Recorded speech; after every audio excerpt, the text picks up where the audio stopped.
A caneta ainda estava na minha mão, a tinta mal tinha secado no papel e eu já sentia o chão sumindo debaixo dos meus pés. Não era uma tontura, dessas que a gente sente quando levanta rápido demais. Era uma sensação diferente, uma ausência de solidez. Como se o mundo todo tivesse virado uma quimera, uma miragem no deserto. Ali, naquela sala fria de um prédio do governo, com o zumbido constante das lâmpadas fluorescentes sobre a minha cabeça, eu tive a certeza de que a minha vida, como eu a conhecia, tinha acabado de ser demolida. E o engenheiro da demolição, o homem que segurava a planta e dava as ordens, era o meu próprio filho. Ele estava de pé, ao meu lado, com uma pressa que na hora eu não entendi. Hoje, olhando para trás, vejo tudo com uma clareza que me dilacera a alma. Ele pegou os papéis da minha mão com uma agilidade que não era de quem ajuda, mas de quem furta. Um movimento rápido, preciso, quase ensaiado. Os olhos dele não encontraram os meus. Passearam pela sala, pelo balcão, pela mulher de unhas vermelhas que carimbava coisas sem parar, mas evitaram meu rosto como o diabo foge da cruz. Naquele instante, um frio gélido subiu pela minha espinha, um pressentimento funesto que me gelou até os ossos. Eu não sabia o que, mas sabia que algo terrivelmente errado tinha acontecido. Meus amigos, vocês que, como eu, já viram o sol nascer e se pôr mais vezes do que gostariam de contar, sabem do que eu tô falando. A gente desenvolve um sexto sentido para a desgraça. É uma sabedoria amarga, adquirida a duras penas, com cada ruga que a vida nos talha no rosto. E o meu sexto sentido gritava, esbravejava dentro de mim. Mas a voz da gente, por dentro, às vezes é só um eco num poço fundo. Por fora, eu continuei ali, sentado, paralisado, um velho inútil com uma caneta na mão, vendo meu filho se afastar em direção ao balcão com os documentos que selavam o meu destino. Ele cancelou meu benefício. Simples assim. Com a minha assinatura. E o pior, a ignomínia da coisa toda, é que ele usou a minha própria mão para fazer isso. Ele me guiou até ali, me sentou na cadeira, me deu a caneta e apontou onde assinar. É só para agilizar, pai. Burocracia, o senhor sabe como é, assina aqui que o resto eu resolvo. A voz dele era mansa, obsequiosa, um veludo que escondia uma lâmina. Eu, cansado de guerra, cansado de lutar contra a máquina do governo, cansado de me sentir um número numa fila interminável, eu acreditei. Eu assinei. Assinei a minha própria sentença de miséria, com a mesma mão que um dia ensinou aquele menino a segurar um lápis. A sala estava cheia, mas ao mesmo tempo, vazia. Tinha umas 50 pessoas ali. Talvez mais, cada uma imersa no seu próprio purgatório pessoal. Rostos cansados. Ombros caídos, um silêncio pesado que só era quebrado pelo som dos carimbos e pelo chamado de senhas num painel eletrônico. Um microcosmo da desesperança. No meio daquela gente toda, alguém viu. Eu sei que viu. Não tenho provas, não tenho um rosto, mas eu sinto. A minha intuição, essa velha companheira de jornada, me diz que um par de olhos, além dos meus e dos do meu filho, testemunhou aquela cena. Viu a pressa dele, viu o meu torpor, viu a troca de papéis, viu a assinatura que não era para estar ali. Viu a traição se desenrolar em plena luz do dia, sob as luzes frias e impessoais da repartição pública. Quem seria? Uma senhora que aguardava sua vez, tricotando um novelo de lã azul? Um rapaz de fone de ouvido que balançava a cabeça no ritmo de uma música que só ele ouvia? O segurança de olhar perdido, encostado na parede como parte da mobília? Eu repasso cada rosto na minha memória, cada semblante sorumbático que cruzou o meu campo de visão naquele dia fatídico. É um exercício inútil, eu sei, mas é tudo que me resta. A busca por essa testemunha anônima se tornou a minha obsessão, a única. Fagulha de esperança num túnel escuro e sem fim. Porque se eu encontrar essa pessoa, talvez eu possa provar a fraude, talvez eu possa reaver não só o meu dinheiro, mas a minha dignidade.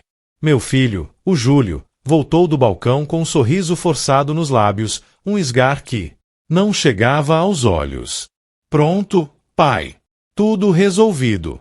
Vamos tomar um café. A normalidade com que ele disse aquilo foi o que mais me chocou. Era como se ele tivesse acabado de pagar uma conta de luz e não de ter apunhalado o próprio pai pelas costas. Eu não consegui responder. A minha garganta estava seca, um nó apertado me impedia de falar.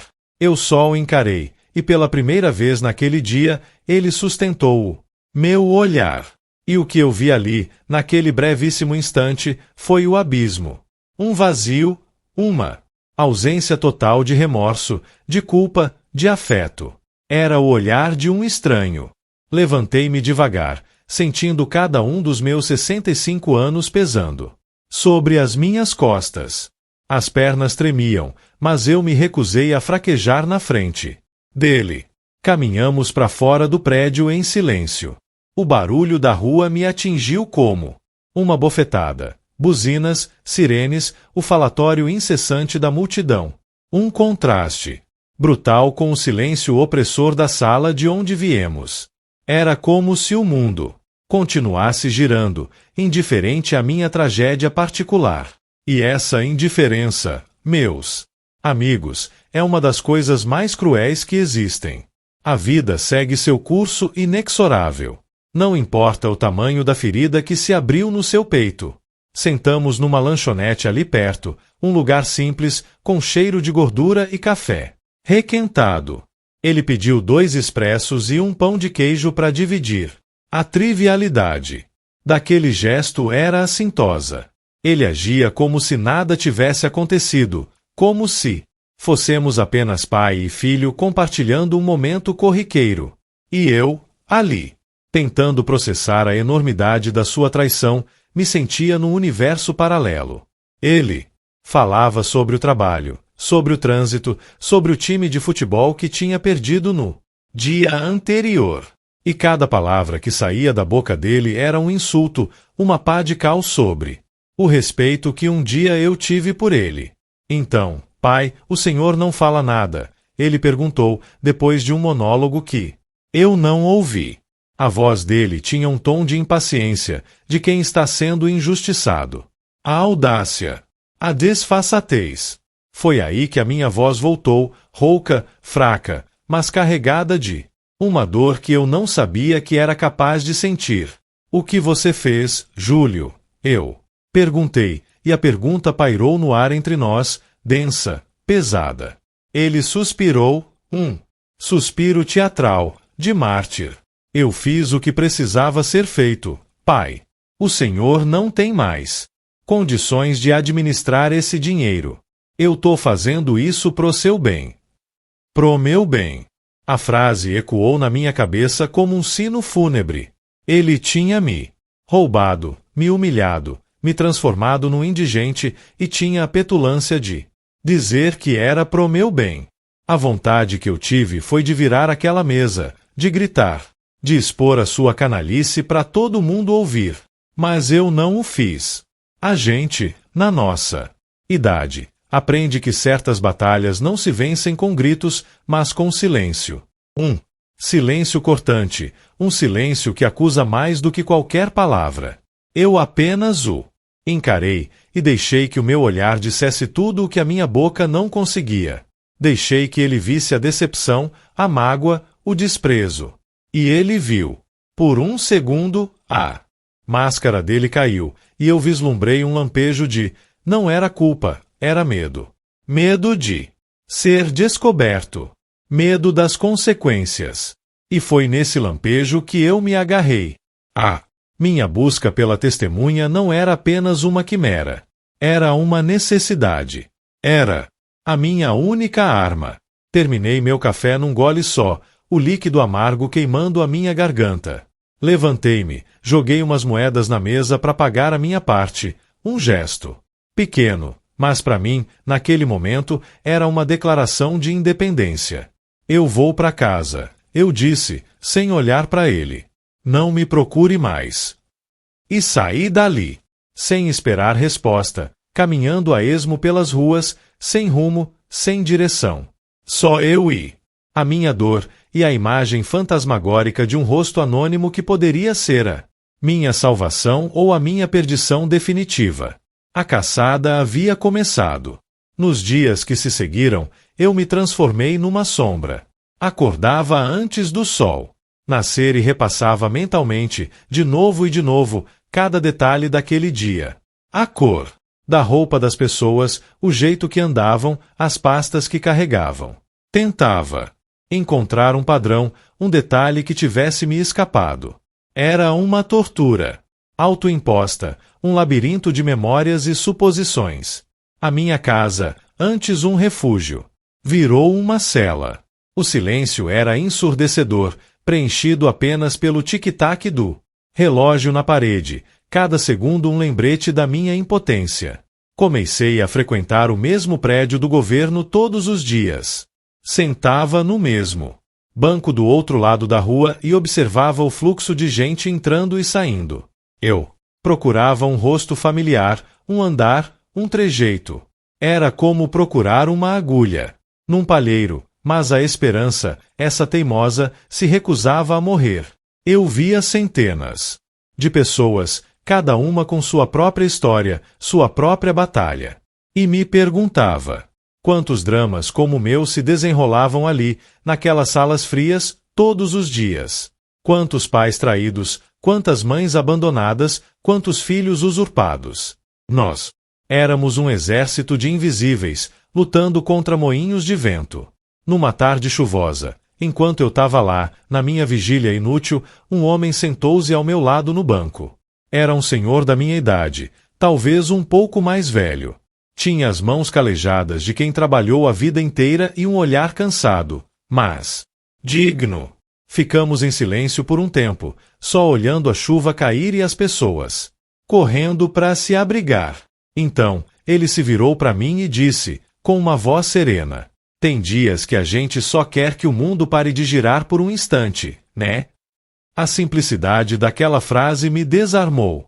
Eu, que tinha me fechado numa concha de amargura, senti uma vontade súbita de desabafar.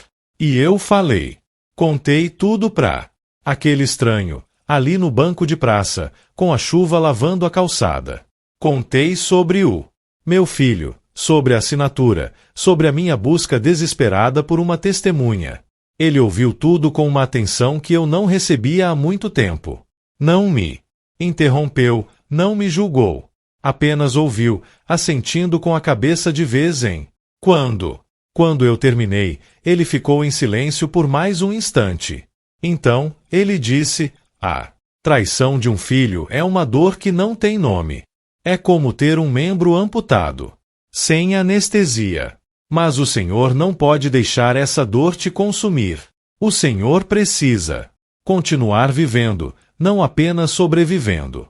A sua busca é justa, mas não deixe que ela se torne a sua única razão de existir. As palavras dele, proferidas com uma calma imperturbável, tiveram um efeito profundo em mim. Era a primeira vez que alguém parecia entender a dimensão da minha dor. E vindo de um igual, de alguém que também carregava o peso dos anos nas costas, aquilo teve um significado ainda maior. Ele não era a minha testemunha, mas, de certa forma, ele testemunhou a minha dor. Isso, naquele momento, foi o suficiente. Ele me deu a força que eu precisava para continuar, mas de um jeito diferente. Não mais como uma vítima passiva, mas como um homem que, apesar de ferido, ainda tinha uma luta para travar. Agradeci a ele, agradecimento sincero, vindo do fundo da alma. Ele apenas sorriu, um sorriso triste, mas genuíno. Nós, os velhos, precisamos nos ajudar. Ninguém mais vai fazer isso por nós. E com isso, ele se levantou e se foi, desaparecendo na cortina de chuva, tão Misteriosamente quanto surgiu. Aquela conversa me mudou. Eu continuei minha busca, mas com um novo propósito. Não era mais só sobre o dinheiro ou a vingança. Era sobre a minha honra.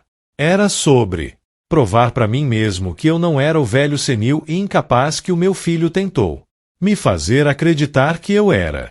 Voltei à repartição, mas dessa vez não como um observador passivo. Eu comecei a agir. Pedi para ver o processo, alegando que queria entender melhor os trâmites. Fui barrado, claro. A burocracia é um monstro de muitas cabeças, e todas elas dizem não. Mas eu insisti. Todos os dias. Com uma persistência que eu nem sabia que possuía. Eu me tornei uma figura conhecida ali. Lá vem o velhinho do benefício. Eles devem ter cochichado. Mas eu não me importava. A vergonha tinha dado lugar a uma determinação férrea. E foi nessa insistência que uma pequena fresta de luz apareceu. Uma funcionária, uma moça jovem, com cara de quem ainda acreditava em fazer a coisa certa, se compadeceu de mim. Um dia, quando o chefe dela não estava por perto, ela me chamou num canto. Senhor, ela disse, baixinho, eu não posso te mostrar o processo. Mas o senhor tem o direito de pedir uma cópia de tudo que assinou. Faça um requerimento oficial. Por escrito. Eles não podem negar. Era uma dica simples, quase óbvia, mas que eu, no meu desespero, não tinha pensado. Agradeci a ela com os olhos cheios de lágrimas. Era a segunda pessoa que me estendia a mão naquele mar de indiferença. Talvez o mundo não fosse tão cínico. Afinal, fui para casa e, com a ajuda de um vizinho que entendia um pouco de leis, redigi o tal requerimento. Foi um trabalho meticuloso, citando artigos e parágrafos que eu nem entendia direito, mas que davam um ar de seriedade ao documento.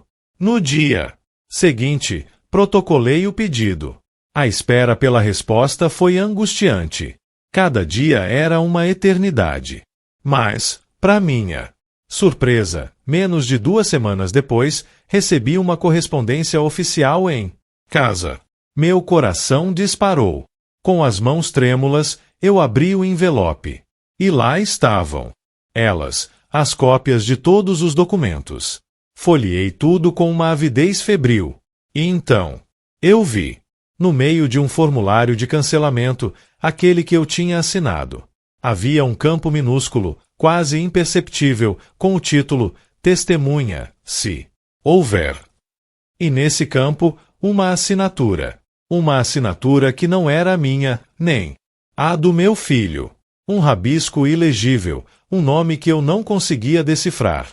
Mas estava lá, preto no branco. A prova de que alguém tinha visto. A minha testemunha. Existia. E ela tinha um nome. Aquela assinatura. Um emaranhado de letras que, para mim, naquele momento, era mais valioso que um mapa do tesouro. Era a minha chance. A minha redenção. Passei horas tentando decifrar o rabisco, comparando com letras de conhecidos, de antigos colegas de trabalho, de qualquer um que pudesse ter estado naquele lugar. Mas era inútil.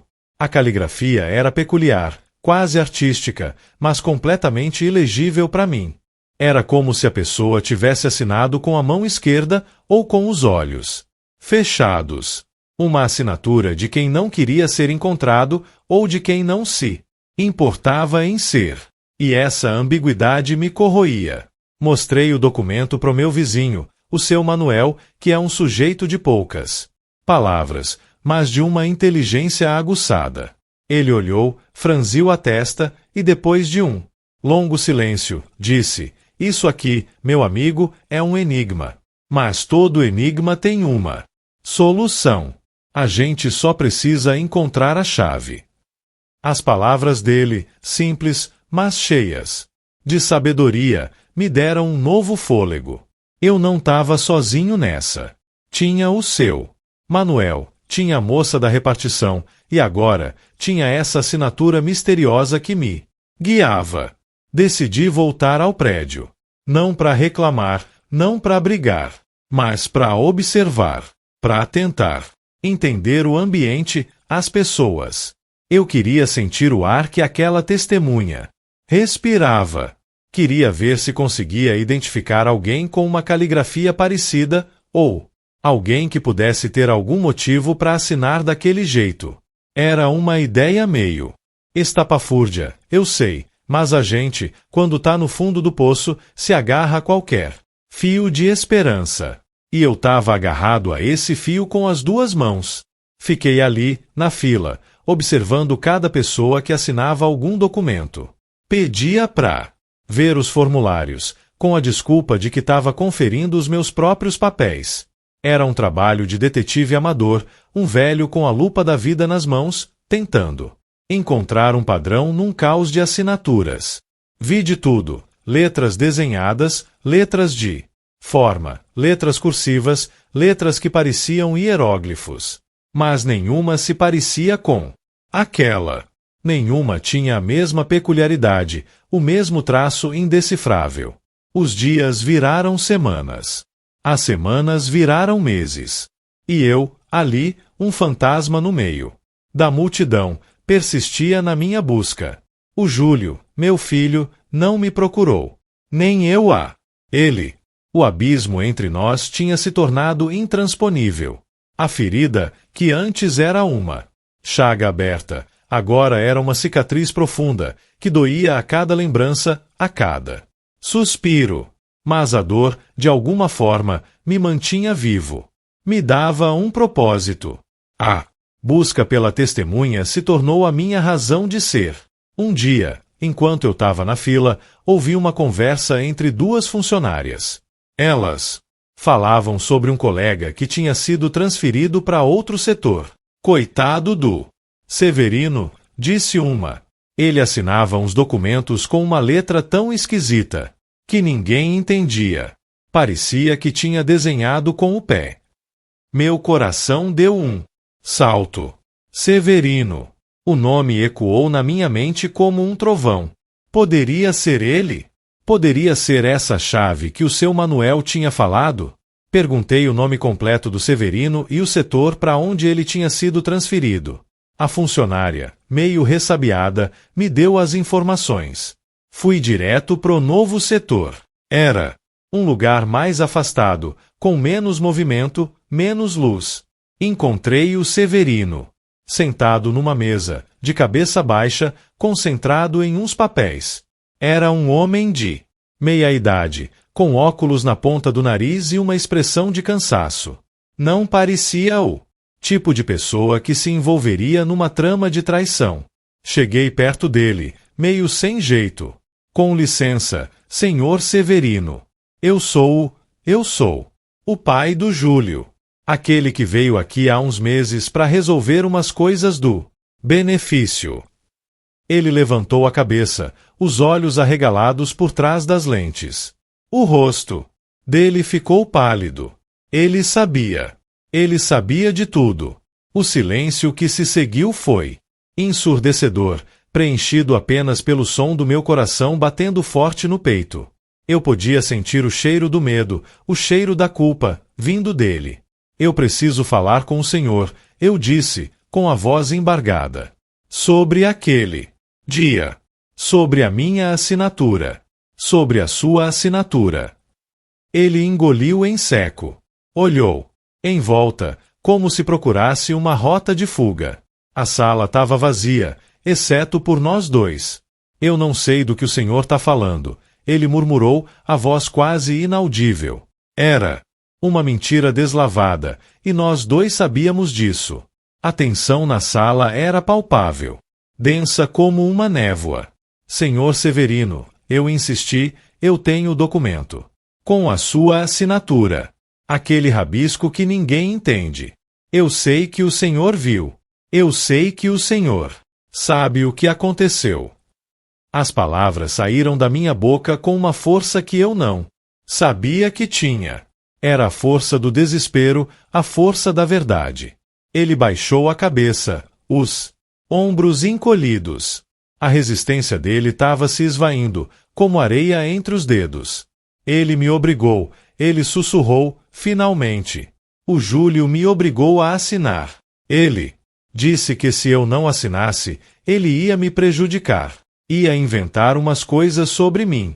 Sobre uns erros que eu cometi no passado. Eu tive medo, senhor. Eu tenho família pra sustentar. A voz dele era um fio, um sussurro de arrependimento e medo.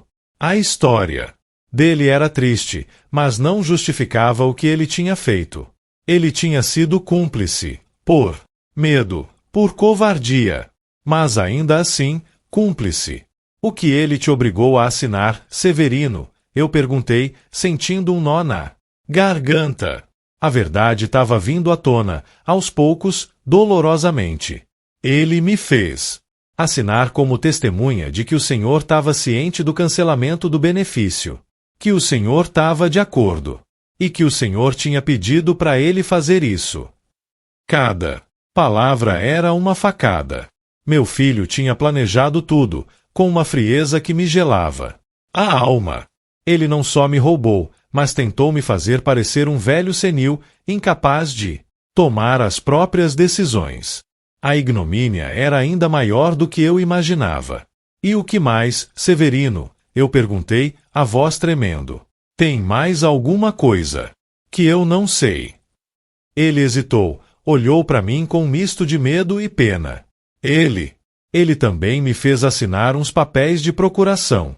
Disse que o senhor estava muito doente, que não tinha condições de ir ao banco, e que ele precisava de uma procuração para movimentar a sua conta, para pagar as suas despesas. A cada revelação, a minha raiva crescia, mas também a minha tristeza. Meu filho tinha se tornado um monstro, um predador, se aproveitando da minha idade, da minha confiança. Onde estão esses papéis, Severino? Eu perguntei, a voz agora firme, decidida. Eu preciso ver esses papéis. Ele apontou para uma pilha de documentos na mesa dele. Estão ali. Eu não tive coragem de entregar. Fiquei com medo. Medo dele, medo do senhor. Peguei os documentos. Eram procurações, sim, com a minha assinatura falsificada, e a assinatura dele como testemunha. A prova cabal da sua fraude. A minha arma. A chave que o seu Manuel tinha falado. Olhei pro Severino. Ele estava chorando baixinho, as mãos cobrindo o rosto. Eu sinto muito, senhor. Eu juro que eu sinto muito. Eu não sabia o que dizer. A raiva ainda estava ali, mas a pena também. Ele era uma vítima, de certa forma. Uma vítima do meu filho e das suas próprias fraquezas. O senhor vai ter que testemunhar, Severino. Eu disse, com a voz mais branda. Vai ter que contar tudo o que aconteceu. Tá. Justiça. Ele levantou a cabeça, os olhos vermelhos e inchados. Eu sei, senhor. Eu sei. Eu vou fazer o que for preciso. Eu não aguento mais viver com essa culpa. Saí daquele prédio com os papéis na mão e um turbilhão de emoções no peito. A alegria de ter encontrado a testemunha, a tristeza pela traição do meu filho, a raiva pela sua crueldade e uma pontinha de esperança de que a justiça seria feita. Liguei pro seu Manuel. Encontrei a chave. Eu disse, com a voz embargada. Ele apenas respondeu. Eu sabia que o senhor ia encontrar. A verdade sempre encontra um jeito de vir à tona. No dia seguinte, fui ao advogado. Contei toda a história, mostrei os documentos. Expliquei a situação do Severino. O advogado, um homem sério, de poucas palavras, ouviu tudo com atenção. No final, ele disse, temos um caso, senhor. Um caso forte. Mas vai ser uma batalha. Uma batalha contra o seu próprio filho.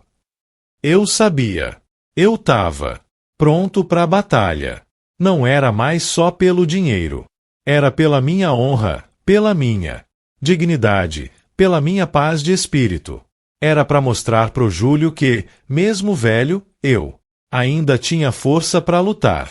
E que a verdade, por mais dolorosa que fosse, sempre prevalece. A jornada ainda era longa, eu sabia. Mas agora, eu não estava mais sozinho. Eu tinha a chave, e tinha a testemunha. E isso, meus amigos, era mais do que suficiente para me fazer seguir em frente. A vida, mesmo com todas as suas intempéries, ainda tinha um sabor de esperança. Com os documentos na mão e a confissão do Severino ecoando na minha cabeça, uma nova fase da minha vida começou. Não era mais a fase da incerteza, da busca cega. Agora era a fase da ação, da luta. E, meus amigos, a gente, na nossa idade, sabe que lutar não é fácil. O corpo dói, a mente cansa, e a tentação de desistir é um canto de sereia que sussurra no ouvido a cada amanhecer. Mas eu tinha um propósito.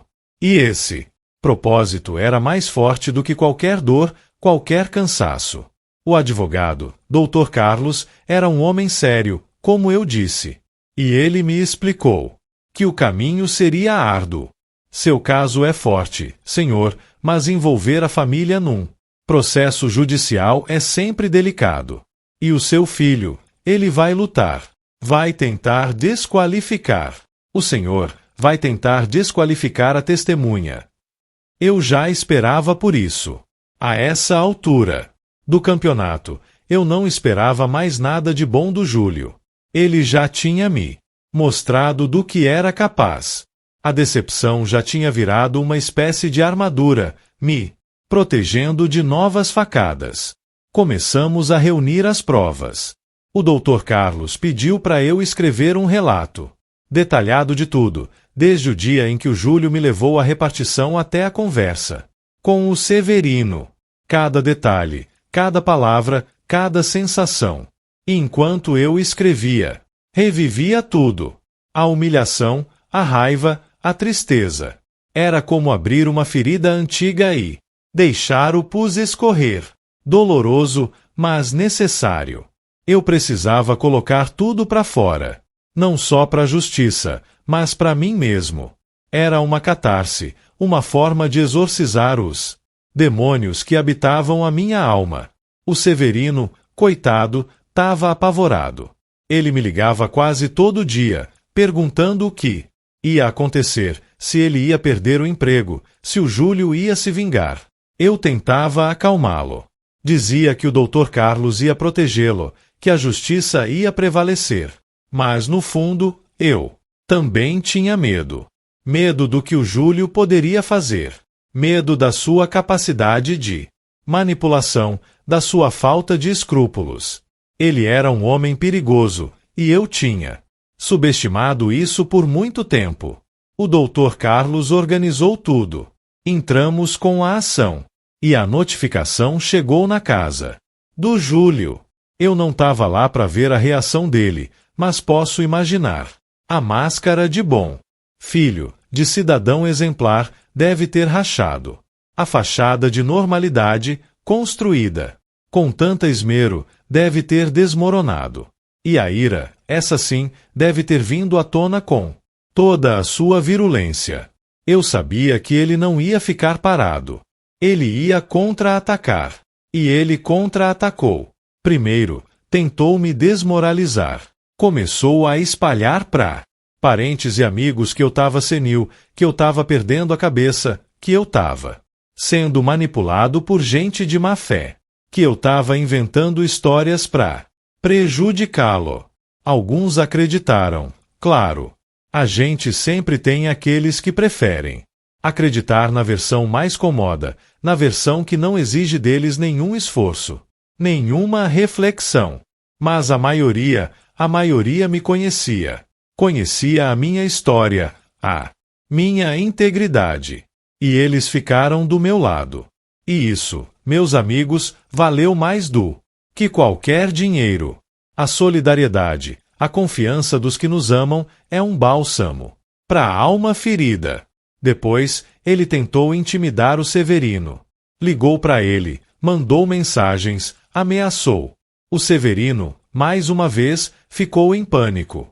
Mas dessa vez, ele não cedeu. Ele tinha me prometido que ia falar a verdade, e ele cumpriu a promessa. O Dr. Carlos entrou com uma medida protetiva pro Severino e as ameaças cessaram.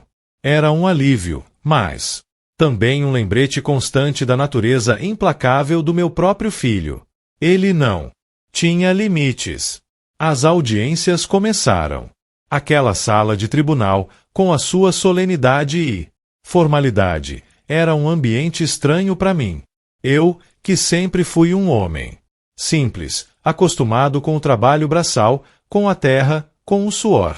Agora, estava ali, sentado numa cadeira dura, ouvindo termos jurídicos que eu mal entendia, vendo meu filho, o meu sangue, o meu legado, sentado do outro lado, com o advogado que tentava desconstruir a minha vida, a minha memória, a minha sanidade. O Júlio, no tribunal, era um ator. Ele chorava, ele se dizia vítima, ele jurava que me amava e que só queria o meu bem, que tudo não passava de um mal-entendido, de uma interpretação equivocada da minha parte, que eu estava sendo influenciado por pessoas mal-intencionadas. A voz dele era mansa, convincente, e por um instante, breve instante, eu me perguntei se eu não estava louco, se eu não tinha inventado tudo. Mas aí eu olhava para os documentos, para a assinatura do Severino, para minha própria assinatura, e a realidade me atingia como um raio. Não, eu não estava louco. Eu estava sendo traído. O Severino testemunhou. Com a voz embargada, mas firme, ele contou tudo. As ameaças do Júlio, a pressão, o medo que ele sentiu. A forma como Júlio coagiu a assinar os documentos. As palavras dele foram um golpe no coração do Júlio. Eu vi a máscara dele cair de novo, por um segundo. Vi o ódio nos olhos dele, o ódio que ele sentia por ter sido desmascarado. Mas ele se recompôs rapidamente e o advogado dele tentou desqualificar o Severino, dizendo que ele era um funcionário insatisfeito, que tinha rancor do Júlio. Mas as provas, os documentos, eram irrefutáveis. O processo se arrastou por meses. Cada audiência era uma batalha, um desgaste emocional que me deixava exausto. Mas eu não desisti. Eu tinha o apoio do seu Manuel, da moça da repartição, do Dr. Carlos e de todos os amigos que não me abandonaram. E eu tinha a minha própria dignidade para defender. Eu não podia permitir que o Júlio saísse impune, que ele me transformasse num nada, num peso morto. Eu tinha que mostrar que eu ainda era um homem, com a minha cabeça no lugar, com a minha vontade, com a minha voz. Finalmente, o dia da sentença chegou. Eu estava nervoso, claro, mas também estava em paz. Eu tinha feito tudo o que podia. Tinha lutado a minha batalha. O resultado, agora, estava nas mãos da justiça. O juiz leu a sentença. E cada palavra que ele proferia era um bálsamo para minha alma. O Júlio foi condenado. Condenado por fraude, por apropriação indébita, por falsidade ideológica. Ele teria que devolver todo o dinheiro, com juros e correção monetária. E ainda teria que pagar uma multa. A justiça, meus amigos, demorou, mas chegou. Eu não senti alegria, não senti triunfo.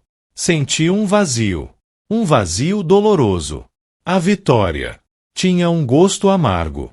Eu tinha ganhado a batalha, mas tinha perdido o meu filho. Júlio, aquele menino que eu tinha segurado nos braços, que eu tinha ensinado a andar, a falar, a sonhar. Ele tinha se perdido num caminho de ganância e desonestidade. E eu, o pai, não podia fazer nada para salvá-lo. A única coisa que eu podia fazer era me salvar. Salvar a minha dignidade, a minha história. E eu o fiz. Saí do tribunal com o Dr. Carlos. Ele me apertou a mão, um gesto de respeito e reconhecimento. O senhor foi muito forte, senhor, ele disse. Muito forte. Eu apenas assenti. A minha força, eu sabia, não vinha de mim. Vinha da dor, da injustiça, da necessidade de provar que a verdade sempre encontra um jeito de vir à tona. Vinha, também, daquela testemunha anônima, daquele rabisco ilegível que se transformou na minha salvação. O Júlio tentou recorrer, claro, mas não adiantou. A sentença foi mantida. Ele teve que me devolver o dinheiro. E eu, com o dinheiro de volta, pude respirar aliviado. Pude voltar a ter a minha independência, a minha paz. Mas a relação com meu filho, essa, nunca mais se recuperou. Ele nunca me pediu perdão. Nunca demonstrou arrependimento. E eu, por mais que tentasse, não conseguia perdoá-lo.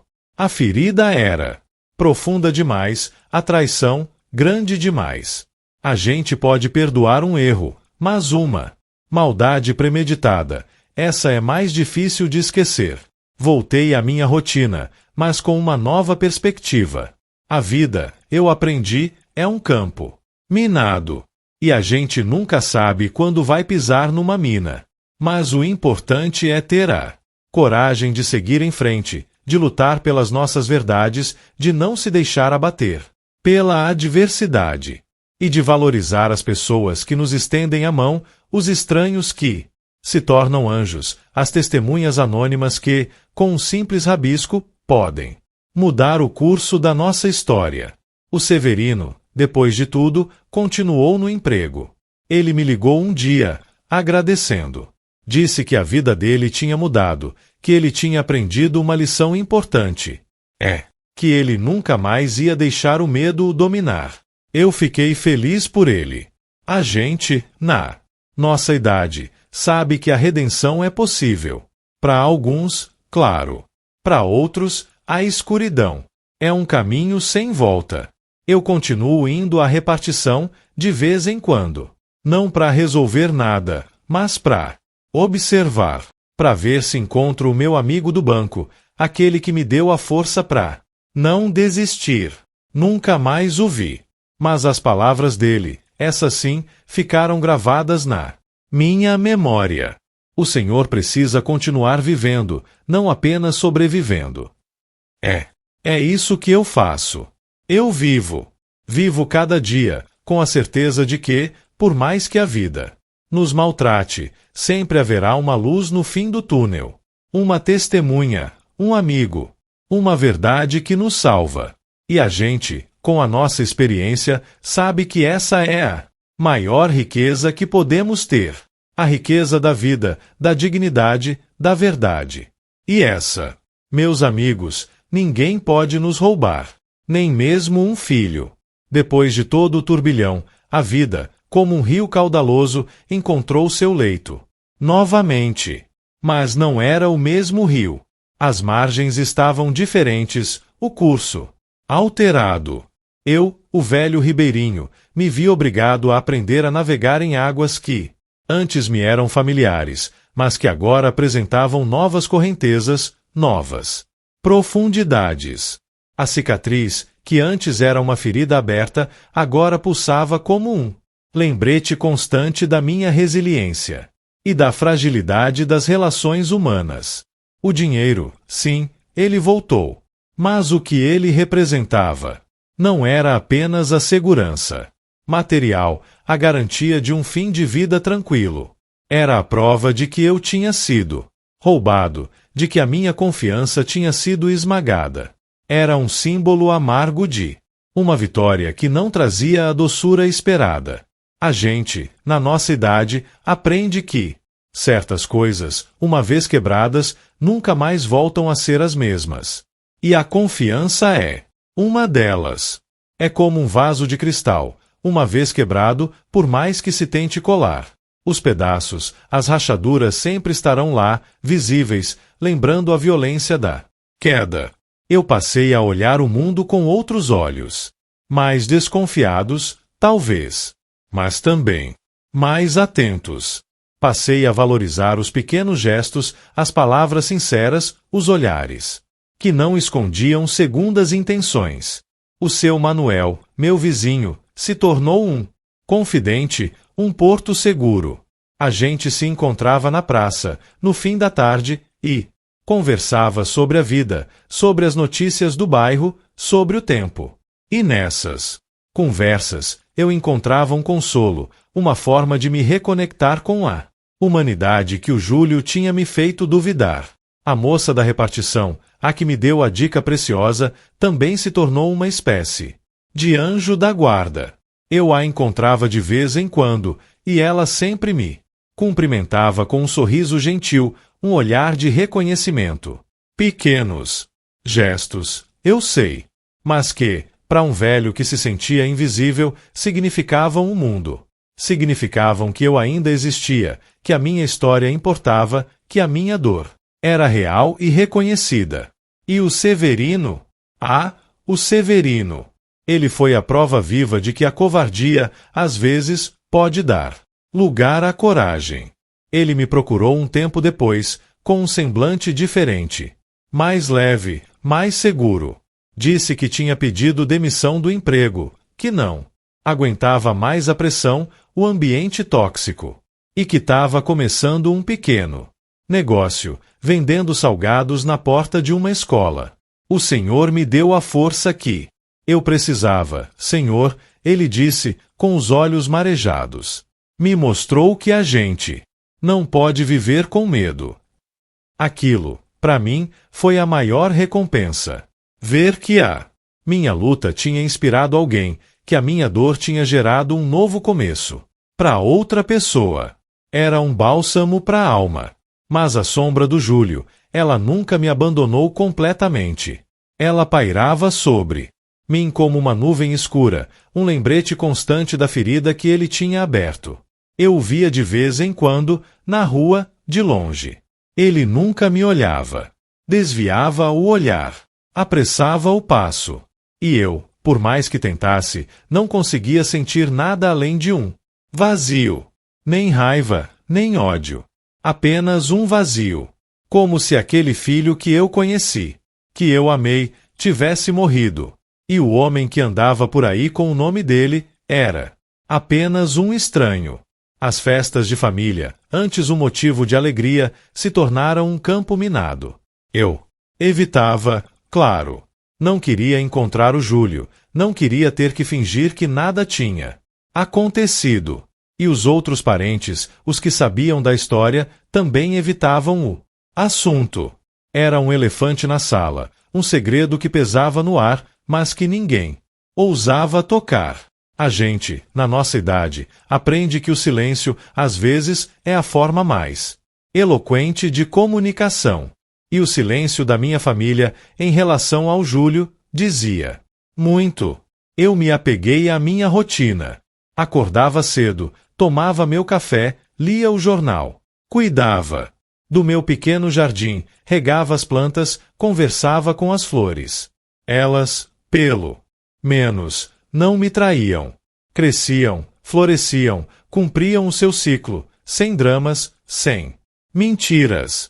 E na simplicidade da natureza, eu encontrava uma paz que a complexidade das relações humanas tinha me roubado. A gente, na nossa idade, aprende a apreciar a beleza das coisas simples, a encontrar alegria nos pequenos detalhes. Um pássaro cantando na janela, o cheiro da terra molhada, o sol aquecendo a pele. São esses os verdadeiros tesouros da vida. Comecei a frequentar um grupo de apoio para idosos. Lá, eu encontrei outras pessoas que, como eu, carregavam suas próprias cruzes. Histórias de abandono, de solidão, de traição. E na partilha dessas histórias, eu encontrava um alívio, uma sensação de pertencimento. Eu não estava sozinho. Havia um exército de velhos, cada um com suas cicatrizes, mas todos com a mesma vontade de seguir em frente, de encontrar um sentido para a vida, mesmo depois de tantas perdas. A gente ria, a gente chorava, a gente se apoiava. E nessas reuniões eu percebi que a vida, por mais que nos machuque, sempre nos oferece a chance de recomeçar, de encontrar novas famílias, novos amigos, novos propósitos. Um dia, enquanto eu estava no grupo, uma senhora, Dona Maria, me contou uma história parecida com a minha. O filho dela também tinha tentado se aproveitar dela, mas ela, mais esperta, tinha percebido a tempo. Ela me olhou com um olhar de compreensão, de quem já tinha visto a dor nos olhos de outro igual. A gente pensa que criou os filhos para serem a nossa continuação, o nosso legado, ela disse. Mas, às vezes, eles são apenas a prova de que a vida é imprevisível e que a gente precisa aprender a se proteger, mesmo daqueles que a gente mais ama. As palavras dela ecoaram na minha alma. Era a verdade nua e crua, sem rodeios, sem eufemismos. A verdade que a gente, na nossa idade, aprende a aceitar, por mais dolorosa que seja. Eu continuei minha vida, um dia de cada vez. A busca pela testemunha tinha me levado a um caminho inesperado, um caminho de autoconhecimento, de resiliência. Eu tinha encontrado a verdade, tinha feito justiça. Mas, mais importante do que isso, eu tinha me encontrado. Tinha descoberto uma força que eu não sabia que possuía. Essa força, meus amigos, é o maior benefício que a vida pode nos dar. É a certeza de que, por mais que a gente caia, a gente sempre pode levantar. Por mais que a gente perca, a gente sempre pode recomeçar. E por mais que a gente seja traído, a gente sempre pode encontrar o caminho de volta para casa, para dentro de nós mesmos. E a testemunha, aquele rabisco ilegível que me guiou por todo esse caminho, ele se tornou um símbolo da justiça que, por mais que demore, sempre encontra um jeito de vir à tona. Um símbolo da esperança que, por mais que se esconda, sempre reaparece. E um símbolo da verdade que, por mais que seja dolorosa, sempre nos liberta. Eu nunca mais vi o Severino, nem o meu amigo do banco.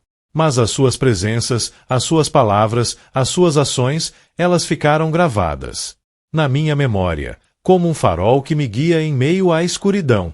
E é com essa luz que eu sigo em frente, um velho, sim, mas um velho que aprendeu a viver, e não apenas a sobreviver.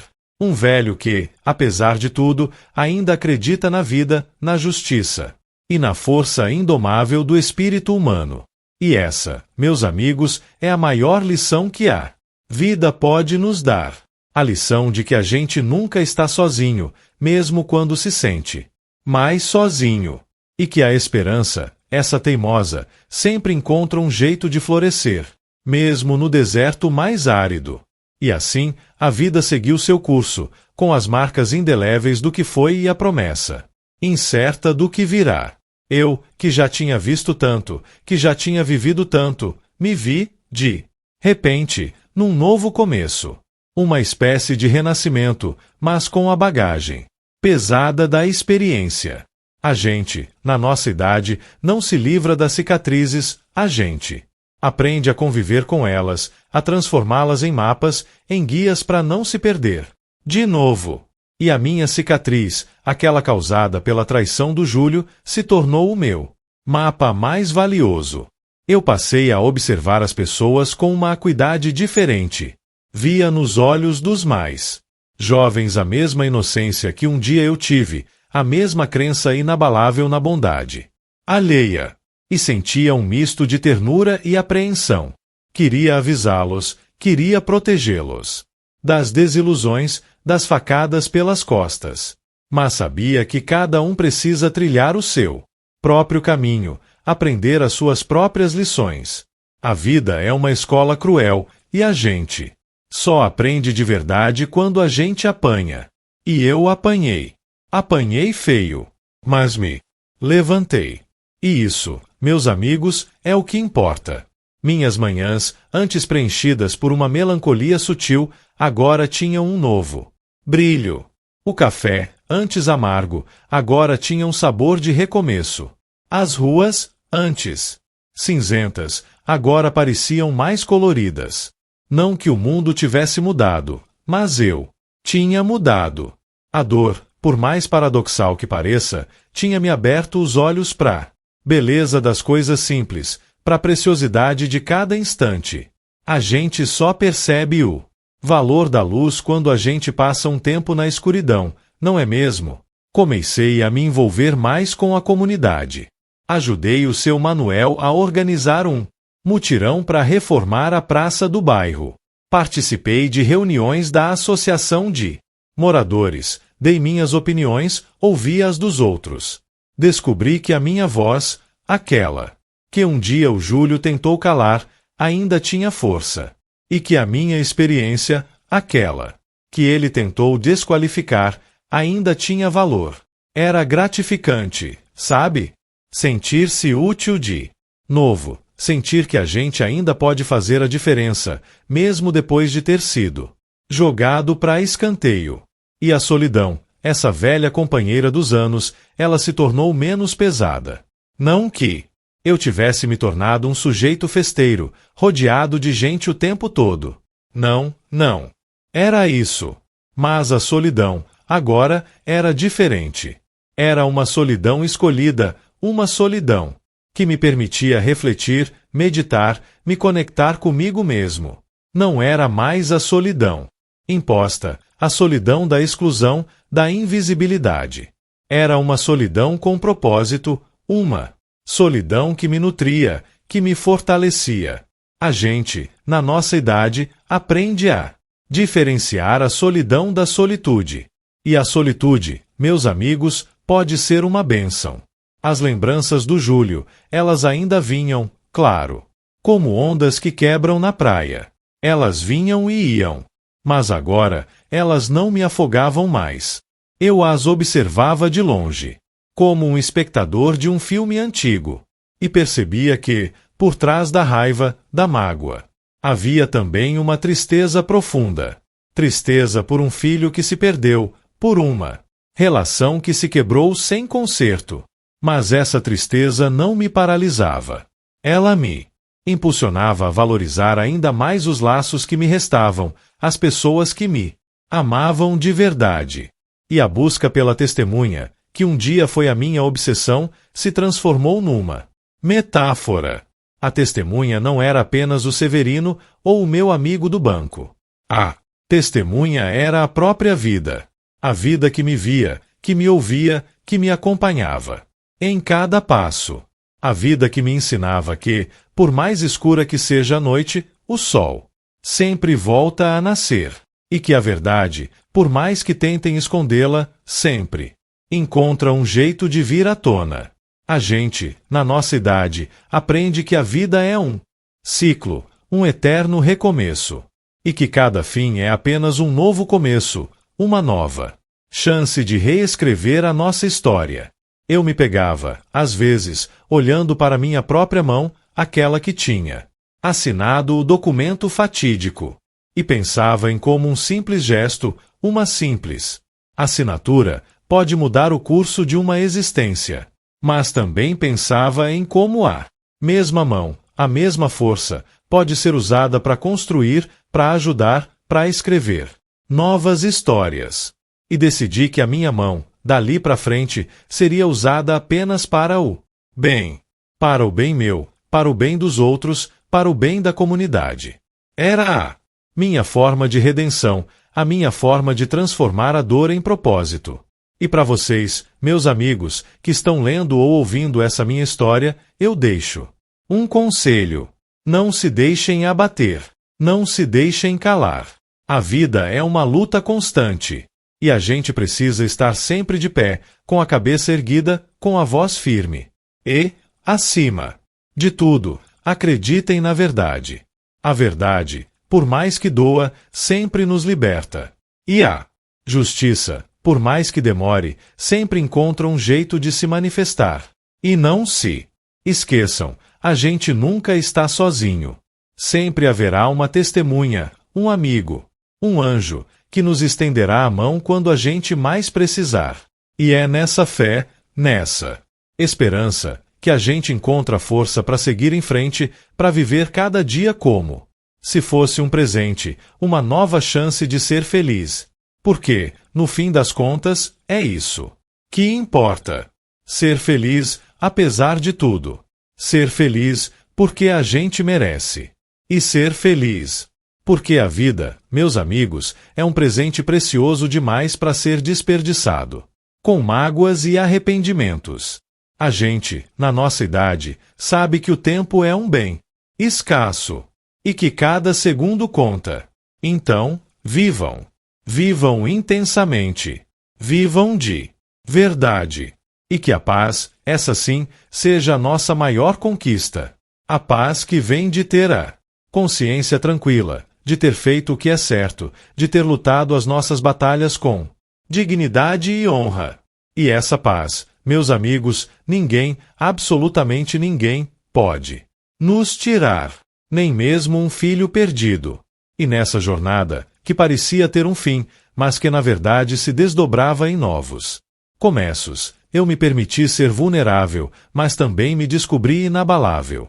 A gente, na nossa idade, carrega um arcabouço de memórias, um baú de experiências que, por vezes, parecem pesadas demais para carregar. Mas é nesse peso que a gente encontra a nossa força, a nossa sabedoria. É no enfrentamento das adversidades que a gente se lápida, que a gente se torna quem realmente somos. E eu, meus amigos, me tornei um homem mais forte, mais sábio e, paradoxalmente, mais leve. Leve de alma, livre do peso da mágoa, do rancor. Livre para viver o que resta da vida com a intensidade e a dignidade que ela merece. Porque, no fim das contas, a vida é um dom, uma dádiva. A gente precisa honrá-la, em cada amanhecer, em cada pôr do sol, em cada respiração. E essa é a minha história. A história de um velho que foi traído, mas que encontrou na verdade e na resiliência a sua maior vitória. E que, mesmo sem saber o nome da testemunha que viu tudo, soube que a vida, essa sim, é a maior das testemunhas.